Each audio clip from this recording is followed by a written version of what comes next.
ఒక రాజ్యంలో ఒక రాజు ఉండేవాడు.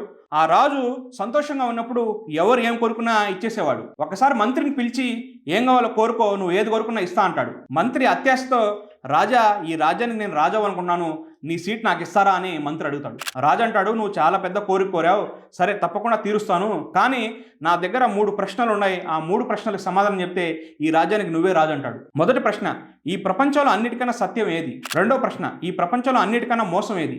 మూడో ప్రశ్న, ఈ ప్రపంచంలో అన్నిటికన్నా నీచం ఏది?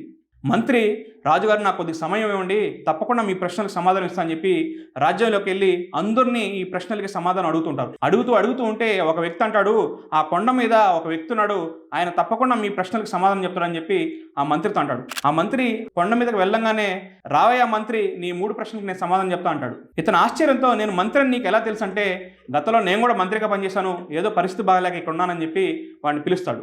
నీ మొదటి ప్రశ్నకు సమాధానం ఏంటంటే, ప్రపంచంలో అన్నిటికన్నా సత్యం ఏంటంటే మరణం అనేది సత్యం. రెండో ప్రశ్నకు సమాధానం ఏంటంటే, ప్రపంచంలో అన్నిటికన్నా మోసం ఏంటంటే జీవితం. మనం ఎంతోమందిని మోసం చేసి జీవితం గడుపుతూ ఉంటాం. నీ మూడో ప్రశ్నకు సమాధానం కావాలంటే నేను చెప్పింది చేయాలంటాడు. మంత్రి అంటాడు, నేను రాజు అవడం కోసం ఏమైనా చేస్తా అంటాడు. పక్కనే ఒక ప్లేట్ని పంది నాకుతూ ఉంటుంది. ఆ పంది నాకిన ప్లేట్ని నువ్వు కానీ నాకితే నీ మూడో ప్రశ్నకు సమాధానం చెప్తా అంటాడు. ఇతను ఆలోచించకుండా వెళ్ళి ఆ పంది నాకిన ప్లేట్ని నాకుతాడు. అప్పుడు ఆ వ్యక్తి అంటాడు, నీ మూడో ప్రశ్నకు సమాధానం ఇదే. రాజు అవ్వడం కోసం మంత్రిగా ఉన్న నువ్వు చివరికి పంది నాకిన ప్లేట్ని కూడా నాకావు, ప్రపంచంలో ఇంతకంటే నీచం ఇంకోటి ఉంటుందా అని చెప్పి ఆ వ్యక్తి అంటాడు. ఆ మాటలు వినంగానే ఆ మంత్రి బరువెక్కిన హృదయంతో అక్కడే కుప్పకూలి చనిపోతాడు. రాజు అవ్వాలనుకున్నాడు, కానీ చివరికి చనిపోయాడు. లాలూచి, అత్యాశ వల్ల మనిషి ఎంతటికైనా దిగజారుతాడు.